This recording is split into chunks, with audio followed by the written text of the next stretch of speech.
Welcome to my channel, Sella Buzz. Did you know that Johnny Depp, yes, the famous Captain Jack Sparrow, kept a sad secret for many years? Just a few minutes ago, he finally told the world about it. If you've ever felt like you had to hide something very personal because you were scared, ashamed, or afraid people wouldn't understand you, you're not alone. Even famous people who seem to have everything figured out can be carrying heavy secrets. Johnny's confession might be the most surprising and touching thing we've ever heard from a Hollywood star who has always been mysterious. For years, fans have wondered about Depp's quiet personality, his soft way of talking in interviews, how deeply he connects with the characters he plays, and how he stays away from cameras when he's not working. What if all of that, or at least some of it, was a way to hide something very personal? Something so deep and important that it shaped how he lived his life and built his career. That's what makes this moment so powerful. For the first time ever, Johnny has shown us the real him, not for publicity or drama, but just to be honest. What he shared has left fans speechless. Here's how it happened. Just moments ago at a quiet, almost surprise event in France. It wasn't a big red carpet event, but more like an art meeting away from flashing lights. Johnny was there to talk about a new project that means a lot to him. As he answered questions from a small group of reporters, the mood changed from businesslike to very personal when someone simply asked, "What's something your fans still don't know about you?" There was a pause, a long, real pause. Not the kind of quiet that happens when someone is looking for something clever to say, but the kind that happens when someone is deciding whether to finally let go of something heavy they've carried for too long. Then in a quiet voice he said it. "I've lived with bad dyslexia my whole life." For a moment, no one said anything. It was like the room needed time to understand what he just said. Johnny didn't stop there. He explained how as a kid growing up in Kentucky, reading felt like trying to understand a language from another country. Letters moved around on the page. Instructions made no sense. Even the easiest words looked like puzzles. School was terrible, he remembered, feeling stupid, even though he knew deep down he wasn't. But when you're a child, being called lazy or not paying attention because you can't read like the other kids, those words stick with you. He said that acting, believe it or not, became his way to escape. While most actors study scripts, look at text, and break down lines, Johnny had to use something different. Memory, feelings, rhythm. He would listen to recordings of dialogue, say them again and again, learning every pause and voice change until he didn't just know the lines, he became them. That's how he learned to do well in a job that depends so much on reading. It wasn't about cheating, he said. It was about surviving, and he kept it hidden from directors, producers, even close friends, not to lie, but to protect himself. He was already seen as different, a bit of a mystery in Hollywood's carefully packaged system. Admitting he had trouble with reading could have changed everything. So he built a fake personality, a shell, a version of himself that could avoid questions and hide the truth under charm, humor, and charisma. But things changed when he became a father. His daughter, Lily Rose, was the first person he opened up to completely. She was curious, watching, and had gotten her father's ability to understand others. As she got older, Johnny said he didn't want to keep secrets from her. He told her about his dyslexia, and instead of feeling sorry for him or being worried, she was proud. She told him that sharing it could help others, that being vulnerable wasn't weakness, it was strength. It was that talk that made him start thinking differently. Maybe, just maybe, telling his story could give someone else the courage to tell theirs. This wasn't just an emotional confession. There was real substance behind his message. Johnny talked about the tools he created over the years. He became really good at using colored filters to help reduce eye stress on the page. He used recording devices in the early days to play back scripts while walking or driving. He would sometimes write out entire speeches by hand, not to read them, but to learn them through the muscle memory of writing. These weren't tricks or shortcuts. They were methods born out of need and toughness. Experts agree that dyslexia doesn't show intelligence or effort. Brain doctor Dr. Kate Wendell, who has worked with creative professionals for many years, has said dyslexia is simply different brain wiring. It often comes with an amazing ability to think in pictures, to create new things, and to understand others. Doesn't that describe Depp perfectly? From Edward Scissorhands to Donnie Brasco to Willy Wonka, his performances have always had layers of detail, imagination, and depth. It makes sense now. He wasn't just playing a part. He was translating a world he couldn't always read into something the rest of us could feel. Here's another surprising thing Johnny revealed. Music played a huge role in how he dealt with his dyslexia. He would study song lyrics, especially from old rock records. He'd read along while the songs played, using the beat to help him understand the text. It turned reading into something fun rather than stressful. That technique, using rhythm and music, is actually supported by research. Studies have shown that rhythm-based reading help can really help those with dyslexia by making the brain's timing and order skills stronger. Johnny also talked about how hard it was emotionally to hide this for so long. Imagine for a moment what it must have felt like to be Johnny Depp, a man loved around the world, celebrated for his variety, talent, and depth, carrying a secret that made him feel completely unworthy behind closed doors. For many years, he worked under the constant pressure of being someone else. To fans, he was a genius. To directors and producers, he was a risk-taker, an artist who brought unpredictable brilliance to the screen. Yet inside, he carried the choking fear that if people truly knew how much he struggled, that he had trouble reading a script or needed hours of extra time to memorize lines, they might not admire him the same way. That maybe the world's love for him was based on a version of himself that wasn't completely real. That kind of emotional conflict, when kept up over years and years, doesn't just wear you down, it quietly changes how you see yourself. For Johnny, the fear wasn't crazy. The entertainment business, as creative as it may seem on the surface, can often be harshly conventional behind the scenes. Actors are expected to hit their marks, say their lines perfectly, and do so under incredible time pressure. A learning disability like dyslexia doesn't fit neatly into that world. It needs extra time, help, patience, things that are often hard to find on a tight production schedule. So Johnny did what many people in his position might do. He hid it. He learned how to make up for it, how to pretend, how to get by without letting anyone see the truth. He described it like playing a role, not just on set, but all the time. Even in interviews, press tours, casual conversations on set, he was always on, always guarding the line between who he was and who people thought he was. He talked about how lonely that was, not because people weren't kind to him.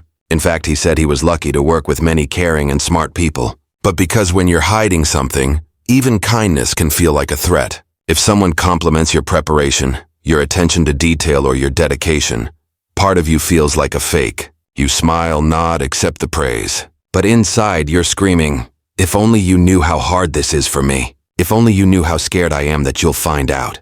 That's what makes hiding a struggle so painful. It's not just the burden of the struggle itself. It's the constant acting of pretending it doesn't exist. Johnny shared that one of the hardest parts was the way dyslexia affected how he felt about himself, especially as a young person. He remembered being called lazy, distracted, even stupid in school. Not because he wasn't trying, but because he couldn't keep up the traditional way. He said those labels stuck to him like glue long after he left the classroom. Even when he was standing on a stage getting awards or reading great reviews of his work, there was still a part of him that felt like he didn't deserve it. That inner child, the one who struggled with letters and felt dumb for not being able to read out loud like the other kids, never fully went away. He just got better at hiding them. He described the internal fight as exhausting. On the outside, he was doing great, starring in blockbuster films, creating unforgettable characters, traveling the world. But on the inside, he felt like he was always getting ready for impact. Getting ready for the moment someone would pull the curtain back and see the flawed, anxious person beneath the confident outside. This wasn't just insecurity, it was a chronic, deep-rooted fear of being exposed. A fear that the career he'd worked so hard to build might fall apart if the truth came out. For years, that fear controlled how he talked with the world. He told a story that really drove the point home. During the early days of his acting career, he was handed a last-minute rewrite of a scene, something that happens all the time in film and television. But for Johnny, it wasn't just a matter of relearning lines. It meant facing a wall of text that felt like a jumbled, impossible mess. He panicked, not visibly, of course. He nodded, took the script, walked away like everything was fine. But inside, he was spinning out of control. He spent the next several hours alone in his trailer, reading and rereading the lines, breaking them down by sound, memorizing them by sound rather than sight. Then he walked onto set, gave the performance, and no one knew the difference. He said that was both the win and the tragedy of it. He could always pull it off, but at what cost? It wasn't until much later, after he became a father, that he began to understand the damage that kind of hiding can do. Watching his children grow up, he began to see how much courage it takes to be vulnerable, to ask for help, to say, "This is hard for me." He realized that if he wanted to be the kind of parent who encouraged honesty and self-acceptance, he needed to show those things himself. That's when he began the slow, painful process of letting go of the mask. Even then, it took years. Years before he was ready to say it out loud to the public, because even after all his success, that little voice, the one that said he wasn't good enough, still whispered in the back of his mind. Yet when he finally did share it, something amazing happened. Instead of being judged, he was embraced. Instead of being seen as weak, he was seen as brave. Fans began reaching out with their own stories about struggling in school, feeling misunderstood, battling shame over something they had no control over. Johnny realized he wasn't alone. Far from it. In fact, his story had the power to make others feel seen, maybe for the first time. That's the power of being vulnerable. It connects us. It reminds us that we're not the only ones carrying invisible burdens. For Johnny Depp, a man who built a career on playing characters, telling his real story may be the most powerful performance of all. He said one of his biggest fears was being seen as unable to do things. People think dyslexia is just mixing up letters, but it's more than that. It's self-doubt. It's shame. It's years of being told you're not trying hard enough. Those words cut deep. Not just for Johnny, but for anyone who's ever silently carried the weight of being misunderstood. It's one thing to struggle with reading or processing words. It's another to be judged for it, to be dismissed as lazy, careless, or not smart. That's what he meant when he said dyslexia isn't just a learning disorder. It becomes a way you see yourself, and that way of seeing can twist everything. When Johnny said that, there was a kind of stillness in the room. You could feel the emotional heaviness in the way he said the line, not with anger, but with a quiet honesty that made it even more powerful. The reporters who were there said that some people visibly got teary. When the clip hit the internet, it was like a dam broke. People from all walks of life, students, parents, teachers, even professionals in the entertainment industry, began flooding the comment sections with their own stories. Stories about struggling in school despite putting in more effort than anyone realized. Stories about being called slow or stupid by classmates or even teachers. Stories about carrying the shame of not fitting into a system that rewards only one kind of intelligence. What was remarkable was the tone of these responses. They weren't bitter. They were grateful. Grateful that someone like Johnny Depp, a man whose talent and charisma are legendary, had pulled back the curtain and said me, too. That sense of shared humanity, of realizing that even people we look up to face the same private battles, is incredibly healing. People said they finally felt seen, that Johnny's confession gave them permission to stop hiding. One person wrote, "I've spent my whole life pretending I wasn't struggling. I thought I had to hide it to be successful." Hearing Johnny talk about this so openly, it was like a weight lifted off my chest. Another commented, "My son has dyslexia and has always felt like something was wrong with him. I showed him this video, and for the first time I saw pride in his eyes." That's the ripple effect of being vulnerable. When someone we admire shares their truth, it makes space for others to do the same. Johnny didn't offer a polished inspirational speech. He spoke from real experience with all its messiness and fear and toughness. Because of that realness, his words landed where they needed to, in the hearts of people who needed to hear them most. What he revealed was more than just a personal struggle. It was a shared truth that too many people carry silently. Now, thanks to his courage, that silence is finally breaking. Johnny didn't just stop at his own story. He used this moment to fight for change, especially in schools. He said if he had been diagnosed properly as a child and given support rather than judgment, things could have been very different. He wants kids today to know that being different isn't a flaw. It's often a superpower waiting to be discovered. We have to stop making children feel broken for learning differently, he said, because once they start believing that, it's hard to undo.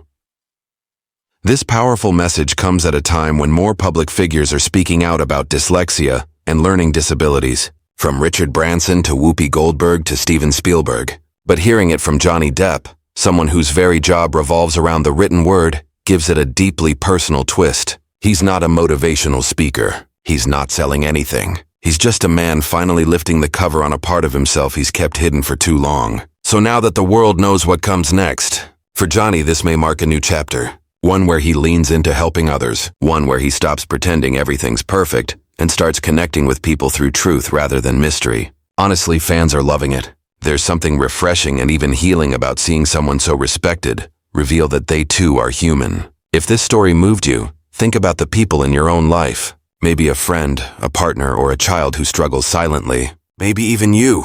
What would happen if you stopped hiding? If you shared your truth like Johnny did? Sometimes the bravest thing we can do is admit we're still figuring it out, and let's keep this conversation going.